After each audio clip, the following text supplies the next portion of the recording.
আমরা আমাদের নবীকে সবচেয়ে বেশি ভালোবাসি, যিনি আখিরি নবী, যাকে বলা হয়েছে ওয়ামা আরসালনাকা ইল্লা রাহমাতাল লিল আলামিন। আমরা বারবার দেখছি কিছুদিন পর পর কারা যেন কিভাবে এসে আল্লাহ নবীর শানে কটূক্তি করে, নবীকে নিয়ে অশ্লীল ভাষায় গালিগালাজ করে। এই দেশের মানুষ নামাজ না পড়লেও যদি কেউ নবীকে কটূক্তি করে তার কলিজা ছিঁড়ে যায়, সে রাজপথে নেমে যায়। আমি বলবো যারা নবীকে কটূক্তি করে, নবীর নামে গালিগালাজ করে, এদের মৃত্যুদণ্ড, এই আইনটাও যেন বাংলাদেশের এই সংসদ থেকে পাশ করা হয়।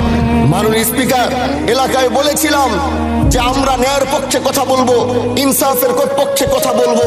তখন অনেকে হাত ধরে বলেছিল, হামজালা ভাই জাতীয় সংসদে যখন যাবেন একটু বললেন হাদি হত্যার বিচারটা যেন হয়। ন্যায়ের পক্ষে কথা বলেছিল, ইনসাফের আওয়াজ দিয়েছিল।